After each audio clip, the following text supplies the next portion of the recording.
Pulling back just a bit in that inside line, the 17 of Ricky Stenhouse Jr. Look at the hands on AJ Allmendinger. Up in the air goes the 42 of Kyle Larson. Caution comes out. And another contact. Matt Kenseth hits. The one of Jamie McMurray flying down pit road.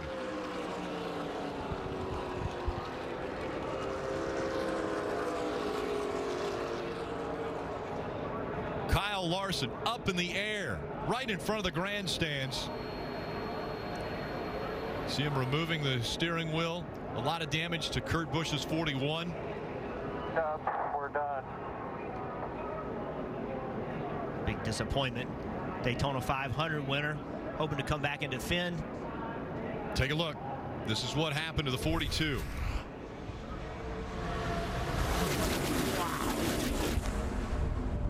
How did he get back on the ground without flipping? See right here, he gets down low. The 17 of Ricky Stenhouse tries to fill the upper lane. The 42 tries to block.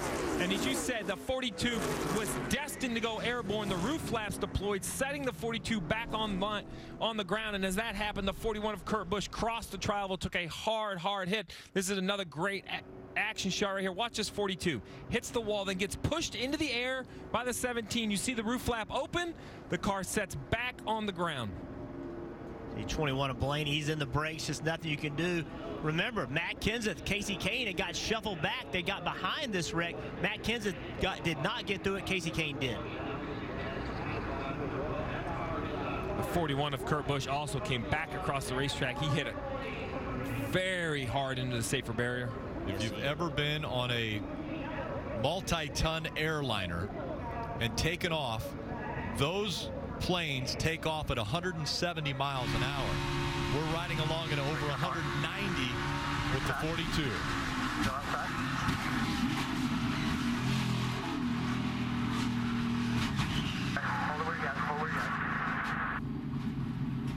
His hands off the wheel for 90% of that. Took his hands off the wheel, hoping not to injure his hands or his wrist. We're in front of the 14. Check up. What a sickening feeling. Looking out the windshield, a car in the air in front of you, not knowing what's going to happen. That was Ryan Blaney's vantage point. Once again, the 17 of Ricky Stenhouse Jr. had filled that hole, and a big hit by the 41 of Kurt Busch. The red flag has been displayed. Those are the angles that just tremendous impact. The 41 down at the bottom of the racetrack gets caught in the quarter panel, it looked like. You see him down there on the bottom. The action starts happening on the outside. Then the 41 gets clipped, turns right, up the wall. Sure. One car came up, the other car came down. It's hard for me to see when it first starts.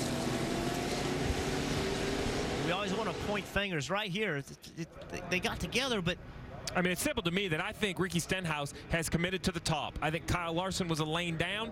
He either did not know or thought he could protect against the 17. If I use the wall as a reference, the 17 is running straight. It's the 42 moving to the right, gets onto his bumper. But that's what you do. It's 6 to go at Daytona. You have to protect. You have to be aggressive. If the 42 can squeeze the 17 and perhaps get him to crack out of the throttle, he'll have a run down the front straightaway. I think it's important to note, though, when these cars are that close, inches apart from side to side, these cars don't track straight. When you get beside another car, it can push your car away. Sometimes it can pull it to it. So sometimes you have no wheel input whatsoever. You get into the guy in front of you. I just think that's close racing late in the race. I agree with you. Stenhouse never moves. He's perfectly straight here.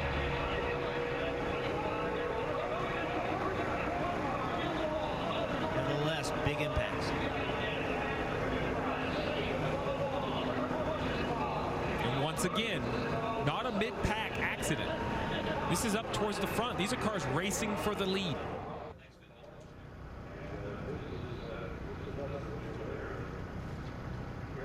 Up in the air. It's not the first time for Kyle Larson at Daytona where he has been up in the air in a car. If we go back to 2013 in Xfinity Series, Kyle Larson up into the fence. That's actually the engine that had come out of that car. They got caught up in the catch fence. The front end of the car completely torn off. So Kyle Larson up in the air once again at Daytona, this time in the Monster Energy Cup Series.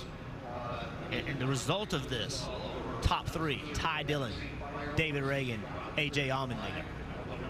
Ricky Stenhouse Jr. was involved in the incident. And Rick, you know, these tri-ovals, that is the concern. The cars come through, they're not very loaded, and as they get hit, coming to the start-finish line is normally where we see all the action. As they get hit by other cars, it kind of propels them up into the air. And unlike the back stretch, the front stretch, that catch fence is coming at it. So this is on board with A.J. Allmendinger, seeing right out of the helmet cam. You see the 42 off to his right, goes airborne, and that's it. The 47 is past the accident. He, at this point, could just stay wide open. Yeah, it's clear from that angle. The 42 definitely came up.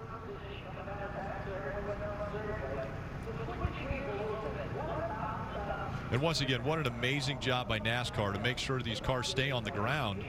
That car got up in the air, but then dove straight back down to the ground. And thank goodness, because when they get up in the air, like I was saying, in the trial with the catch fence coming back to you, we have seen cars get into that fence. You saw the Kyle Larson replay from 2013.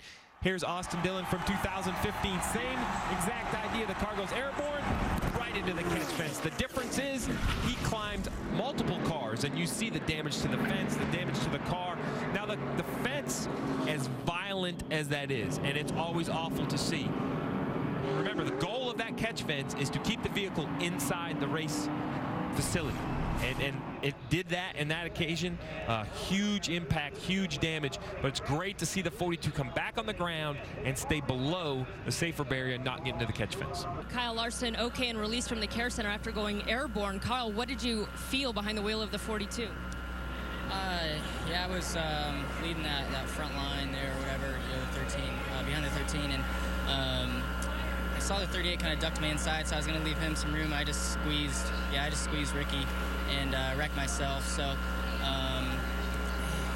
yeah, hate that I tore up a lot of cars. I was pretty loose at that point, and I was kind of hanging on, but was hoping to get clear to the lead. But, yeah, once the 38 got inside me, I was just trying to leave him room. And you know, kind of the way the air works, I felt like it pushed me out a little bit, and by that point I was already too high and into Ricky, so caused that one. Good to see you're okay. Thanks.